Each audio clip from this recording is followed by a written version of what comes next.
Hola a todos y bienvenidos a un episodio más de Ideas para Vivir Mejor, el podcast donde extraemos libro a libro las ideas que de verdad pueden cambiarte el día, la semana o con un poco de suerte la vida. Yo soy Eugenio Payá y hoy estamos en el episodio 514. Déjame empezar con un experimento que se hizo en los años 50 y que es a la vez fascinante y perturbador. Lo hizo un investigador que se llamaba Kurt Richter. Y conviene saber antes que nada que hoy un experimento así no se consideraría ético, no sería posible hacerlo. Pero ese experimento descubrió o cambió nuestra forma de entender la motivación. Richter metía ratas en cilindros llenos de agua y medía cuánto tiempo aguantaban nadando. Y entonces descubrió algo extraño. Las ratas salvajes, las más fuertes, las que estaban mejor preparadas para sobrevivir, aguantaban unos 15 minutos. Las ratas domésticas, en cambio, eran capaces de nadar durante horas. ¿Cómo era eso posible si las ratas salvajes eran físicamente mucho más fuertes y más capaces que las ratas domésticas? Pues era posible porque el factor decisivo no era el físico, era el psicológico. Tenía que ver con si el animal creía que sobrevivir era posible o no. Y Richter fue más allá. Cogió a un grupo de ratas salvajes y justo antes de que se hundieran, las rescataba. Las dejaba recuperarse un momentito y las volvía a meter en el agua.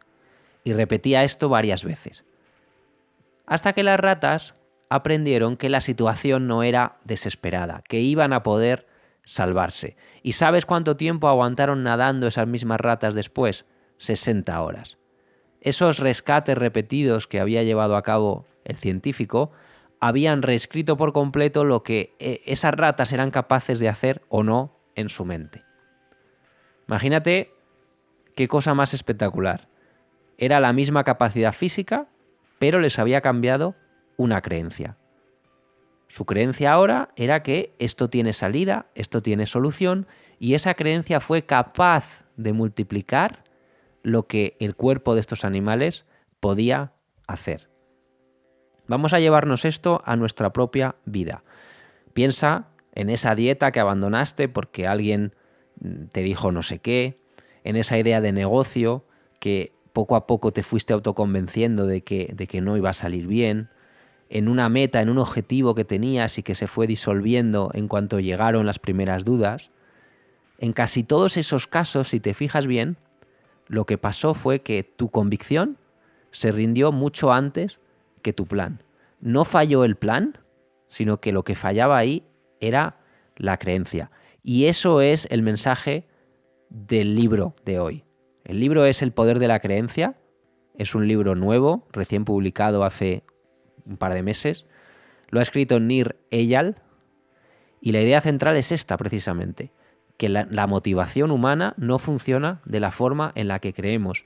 La motivación no es una línea recta que va del deseo al resultado, sino que hay una pieza oculta debajo de todo eso y esa pieza es la creencia. Así que hoy quiero explicarte qué es exactamente una creencia, el triángulo de la motivación y 3 poderes: la atención, la anticipación y la agencia. Ponte cómodo, ponte cómoda y vamos a por ello. Lo primero es definir muy bien qué es una creencia. La creencia es una palabra que se usa para muchas cosas y en este caso Nir Eyal la sitúa entre 2 extremos. En un extremo está el hecho, algo que es objetivo, algo que es verificable, algo que es igual para todos. Por ejemplo, el agua hierve a 100 grados, ¿vale? Eso es un hecho. Y en el otro extremo está la fe. La fe es una convicción que no necesita ninguna prueba, que se sostiene por sí misma. ¿Y dónde está la creencia? Pues en el espacio entre ambos. Una creencia es una idea que sostienes, pero que está abierta a ajustarse cuando llegan pruebas nuevas. Y sobre todo una creencia se elige por lo bien que funciona. Por tanto, la pregunta más útil que le puedes hacer a cualquier creencia no es si es verdad o no, sino si esa creencia te está sirviendo o no te está sirviendo. Piensa en cómo un carpintero elige entre sus herramientas. No se pregunta si esta herramienta es buena o es mala, es la verdadera o no. Se pregunta qué herramienta de las que tiene delante le va a servir para ese trabajo en concreto que tiene entre manos. Pues las creencias funcionan igual. Puedo conseguirlo no es un hecho, no es algo que puedas confirmar por adelantado. Pero es tener esa creencia de puedo conseguirlo va a conseguir muchísimo más que tener la creencia opuesta de no puedo. Es, por tanto, una mejor herramienta.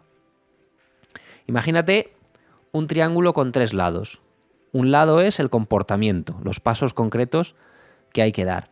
Otro lado del triángulo sería el beneficio, el resultado que persigues, aquello que quieres conseguir.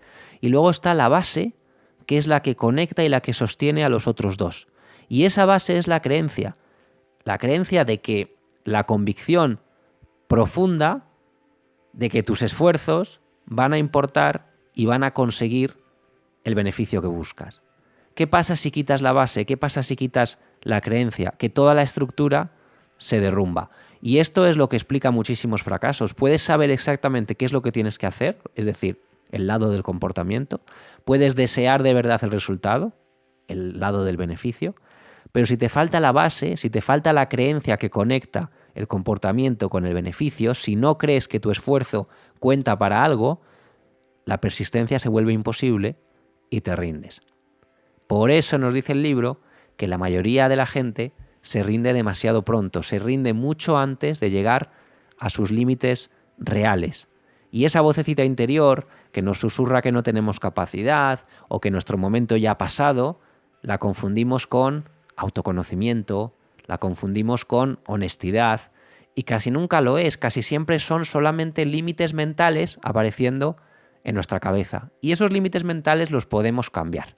¿Y cómo los cambiamos? Pues aprendiendo a usar lo que el libro llama los 3 poderes de la creencia: la atención, la anticipación y la agencia. Y por supuesto vamos a ir a verlos uno por uno. El primer poder es el de la atención. El poder de ver lo que otros no ven, porque creer que algo es posible cambia lo que de verdad eres capaz de percibir. Déjame contarte un caso que parece imposible. En la mesa de operaciones de un hospital suizo había un hombre llamado Daniel Gisler que estaba completamente despierto mientras un cirujano le estaba quitando los tornillos metálicos del tobillo, sin anestesia, sin analgésicos.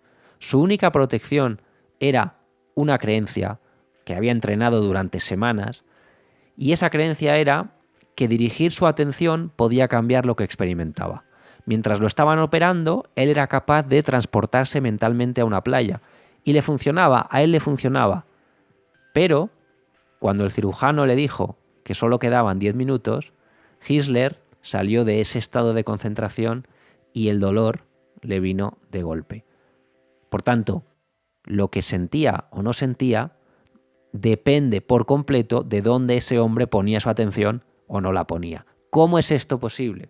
Bueno, nuestra mente consciente procesa unos 50 bits de información por segundo, pero nuestros sentidos recogen alrededor de 11 millones de bits por segundo. Fíjate qué diferencia tan brutal. 50 bits, mente consciente, 11 millones de bits, nuestros sentidos. ¿Esto qué significa? Que no experimentamos el mundo directamente, que lo que vivimos es una versión editada, una versión montada por nuestro cerebro a partir de lo que nuestras creencias han marcado como que es digno de atención o no es digno de atención. Es como mirar por el ojo de una cerradura. Solamente ves una rendija estrecha de todo lo que hay ahí fuera. Y son tus creencias las que deciden qué rendija ves. Por eso, 2 personas que han estado en el mismo sitio y que han visto lo mismo pueden contar versiones completamente distintas. No miente ninguna de ellas, sino que su cerebro está editando versiones diferentes del mismo hecho, porque tienen creencias distintas. Hay un ejemplo buenísimo. Esa famosa ilusión óptica del tablero de ajedrez, con 2 casillas, una en sombra y otra a la luz, que parecen tonos distintos pero que son objetivamente idénticas. Aunque te demuestren que son iguales, tu cerebro sigue viéndolas diferentes. Por tanto, saber la verdad no anula nuestra percepción. Así de fuerte es el filtro de la mente. ¿Y qué tiene que ver esto con vivir mejor?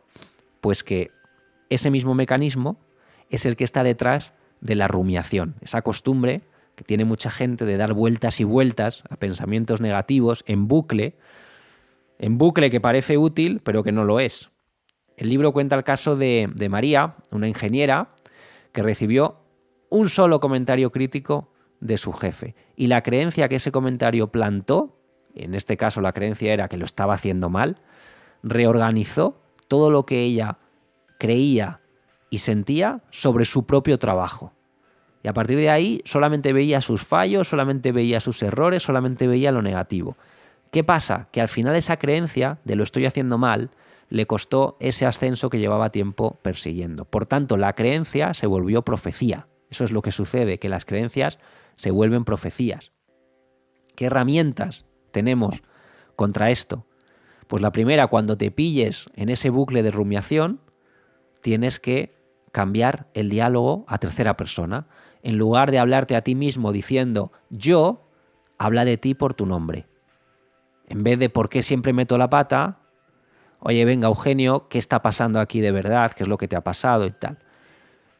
Eso es un truco que muy sencillo y que va a crear la distancia suficiente entre tú y el hecho como para que evalúes la situación de una forma mucho más objetiva y mucho menos enganchada emocionalmente. Y luego hay otra herramienta que sirve para las relaciones, porque este filtro afecta también a cómo ves a las personas. Una vez que te has formado una creencia sobre alguien, tu atención se bloquea en modo confirmación. Es decir, dejas de ver a la persona que tienes delante y empiezas a relacionarte con la imagen mental que tienes de ella. Entonces, para romper esto, lo que nos dice el libro es que usemos el método cambio de sentido, turnaround en inglés, que esto es un método que no es original del libro, sino que es de Byron Katie. ¿En qué consiste? Cogemos un pensamiento doloroso, lo cuestionamos con una serie de preguntas y luego le damos la vuelta. Es decir, buscamos interpretaciones alternativas que sean igual de plausibles. ¿Para qué? ¿Para engañarnos? No. Sino para tener varias lentes sobre un mismo hecho y así que puedas elegir la interpretación que mejor te sirva, la interpretación que más te ayude, la interpretación que más te convenga. Este primer poder lo cierra el libro con una historia, la de Anne Malum. Anne tenía una capacidad que los psicólogos llaman alerta emprendedora. Esa habilidad que tiene mucha gente y que es muy envidiable de ver potencial donde otras personas no ven nada. Entonces esta persona, Anne, iba corriendo un día alrededor de un albergue para personas sin hogar en Filadelfia, vio algo que otros no veían y les propuso salir a correr con ella. Hubo 9 personas que aceptaron salir a correr. Y eso se convirtió en una organización que acabó ayudando a más de 15.000 personas. Esa misma mirada le hizo ver el potencial en un pequeño estudio de fitness que se convirtió en una empresa que vendió por casi 100 millones de dólares. Pero, y esta es la lección y lo más importante, esa misma mirada, tan buena para ver fuera y para detectar oportunidades, no funcionaba cuando se trataba de sí misma. Cuando decenas de sus empleados firmaron una petición para que dejara el cargo porque había creado un ambiente de trabajo tóxico. Eso ella no lo vio venir. Y solamente dio ese paso atrás y solamente se retiró cuando por fin fue capaz de dirigir esa misma atención que ponía afuera hacia adentro, hacia sí misma. ¿Cuál es la moraleja de esta historia? Que nuestras creencias funcionan mejor como herramientas a mejorar que como verdades fijas. Y que la atención, nuestra atención, da forma al mundo que somos capaces de ver, incluidos nosotros mismos dentro de ese mundo también. Vale, ese es el poder de la atención. Luego tenemos el poder de la anticipación. Vale. El poder de la anticipación da forma a lo que de verdad sientes.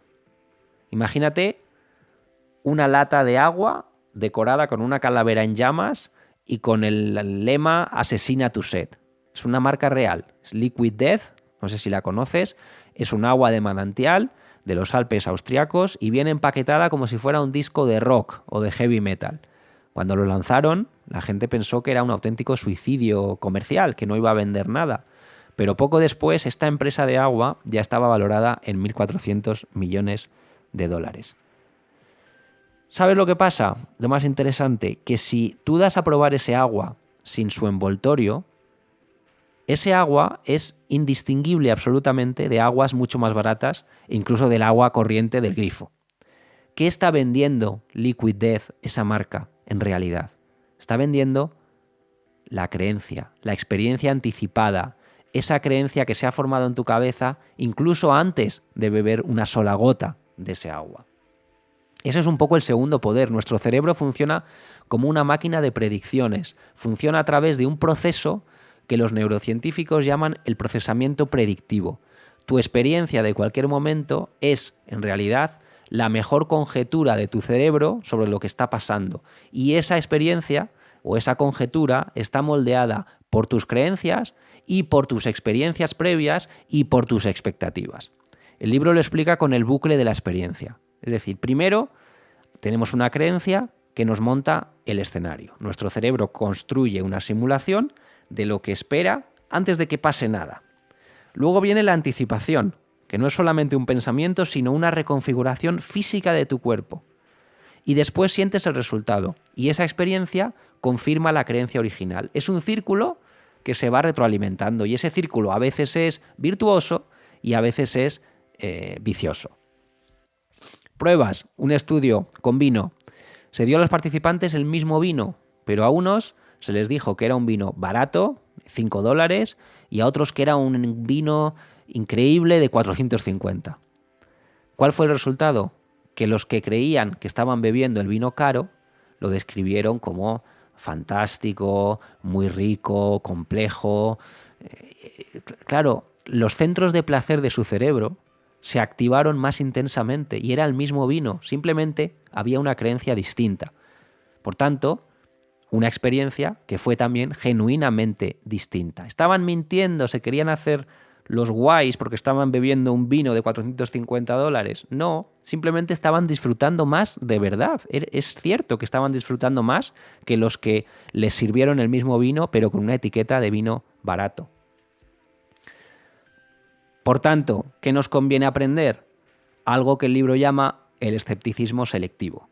El arte de distinguir qué creencias merece la pena cuestionar y qué creencias merece la pena conservar.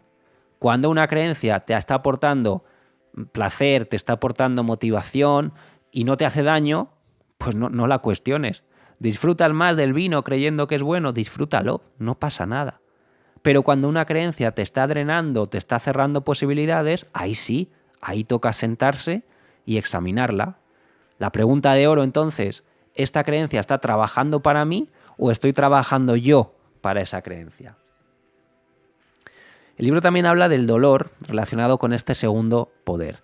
Dice que el cerebro no recibe el dolor como una señal que sube desde el cuerpo. En realidad, nos dice el libro que el cerebro genera el dolor activamente basándose en sus propias predicciones.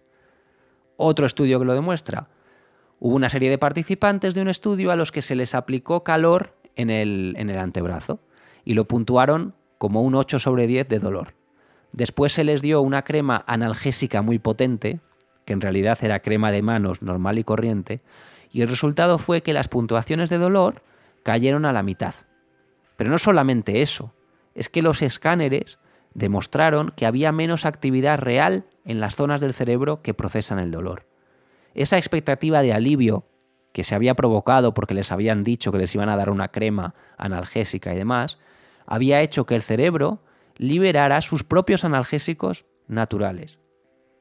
Y esto es lo que explica un círculo vicioso. El ciclo dolor, miedo, dolor. Anticipar dolor genera más dolor y eso confirma el peligro y profundiza la anticipación. Hay un tipo de dolor, el dolor neuroplástico, que se sostiene por las predicciones del cerebro más que por una lesión verdadera y termina atrapando a las personas en ese bucle. ¿Cómo lo interrumpimos?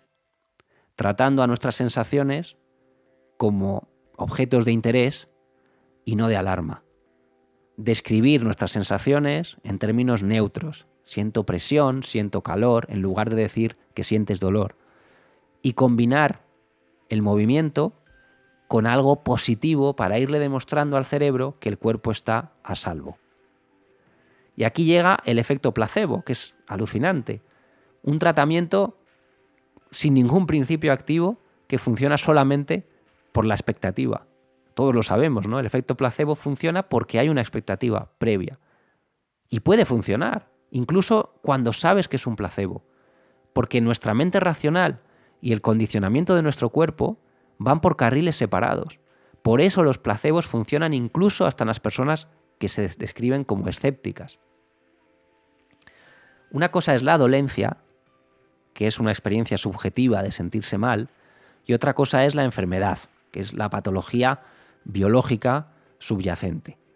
El placebo mejora la primera, mejora la dolencia, no mejora la segunda, no mejora la enfermedad.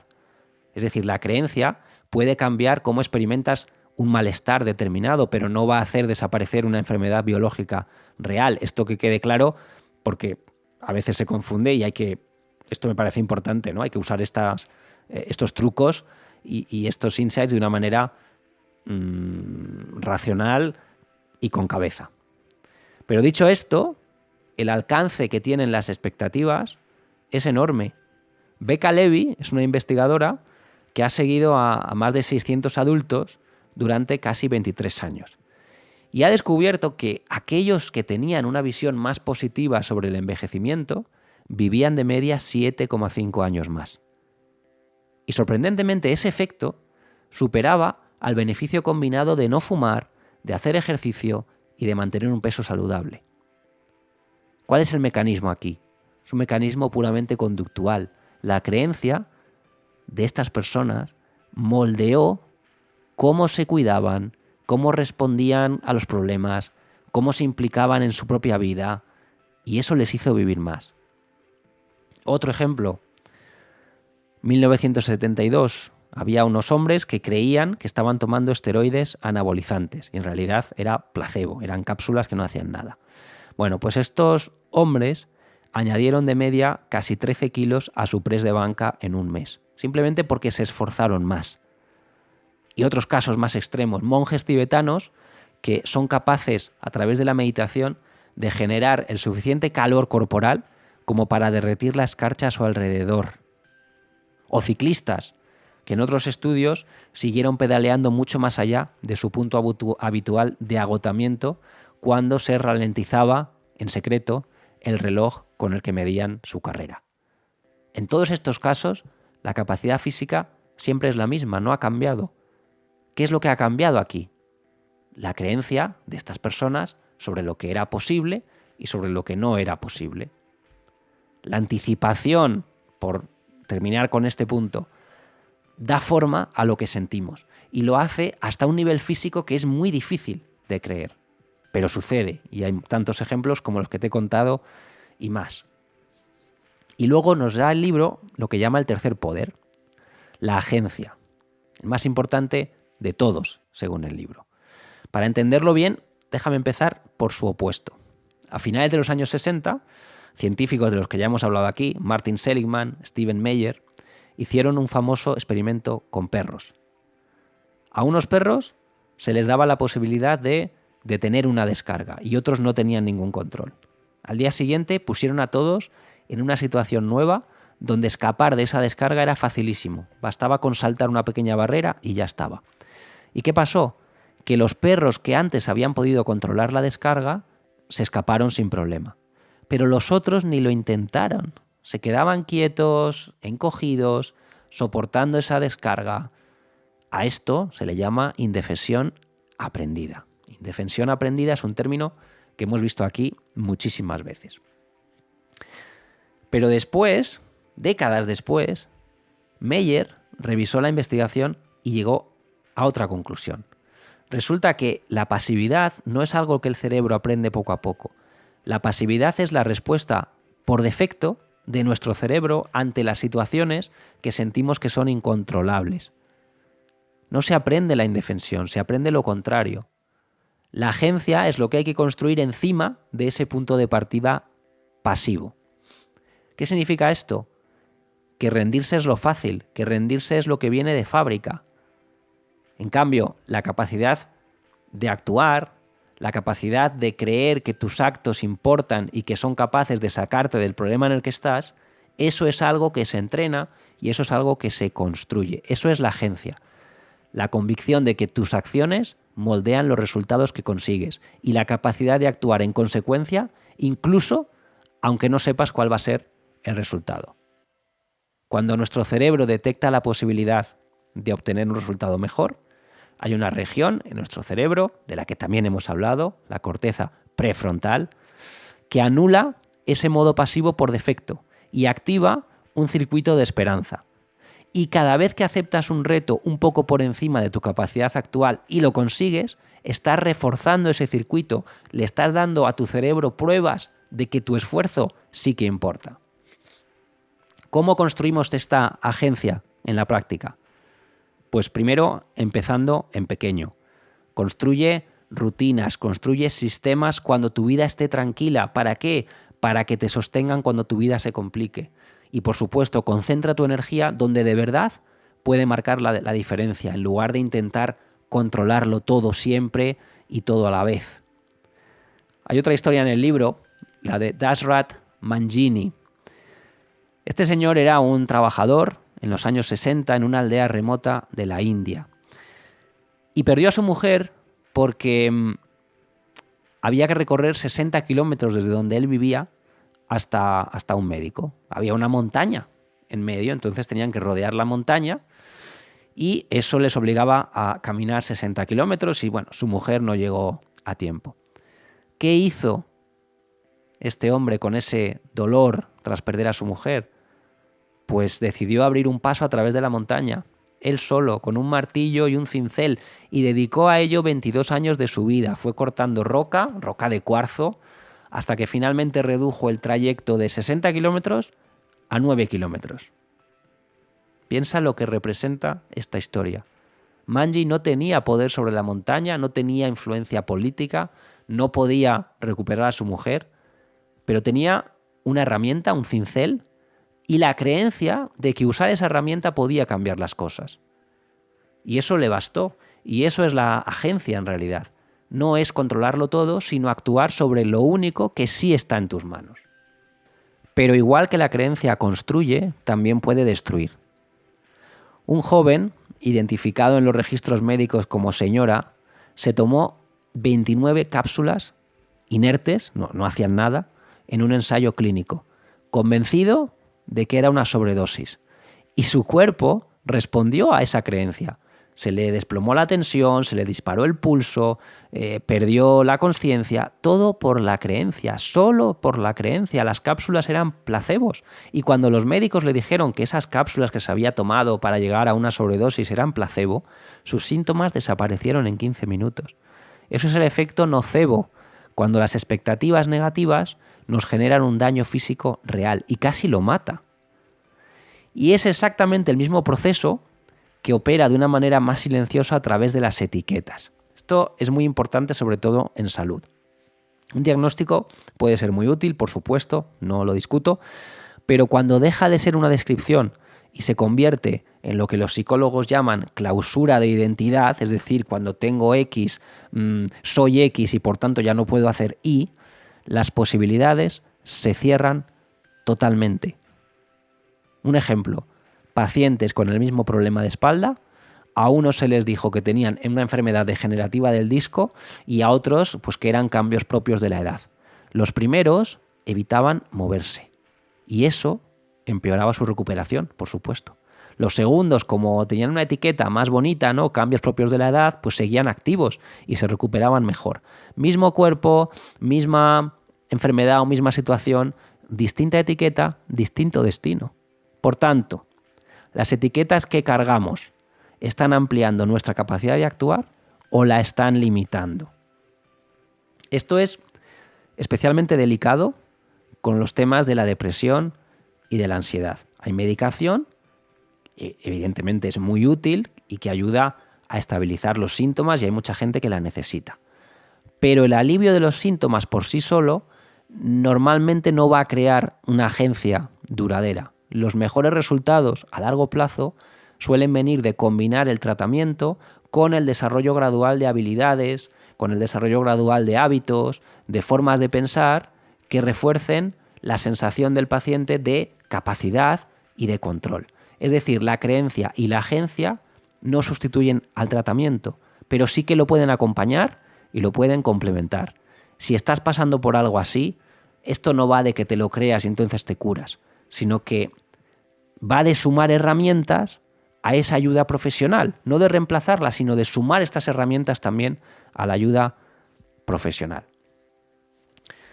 Por tanto, recapitulando, la idea madre es que la creencia es la base oculta de la motivación y es más poderosa que la estrategia, que la disciplina o que las circunstancias. Y se manifiesta en 3 poderes, los 3 construidos sobre el mismo cimiento. Primer poder, la atención.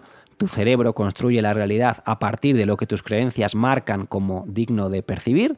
Lo crees y entonces lo ves.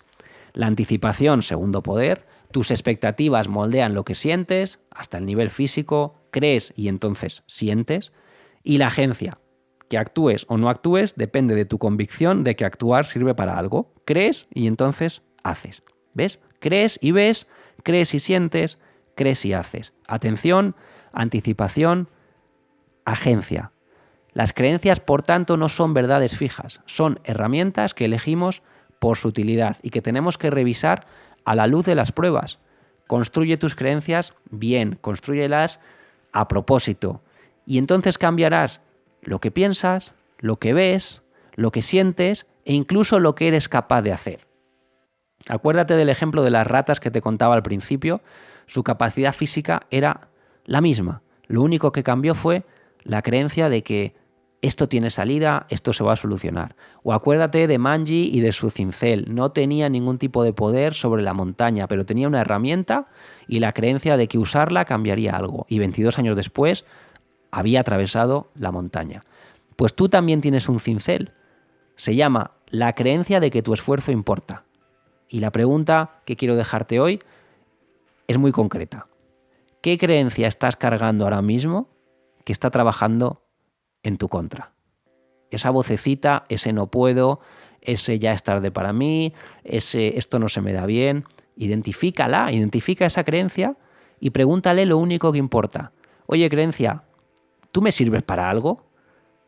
¿O estoy yo trabajando y sufriendo para ti? Y si no te sirve para nada, recuerda que como toda herramienta, esa creencia la puedes cambiar por una herramienta mejor, por una creencia mejor. Bueno, si te ha gustado este episodio, te pido que lo compartas con alguien a quien también le pueda venir bien.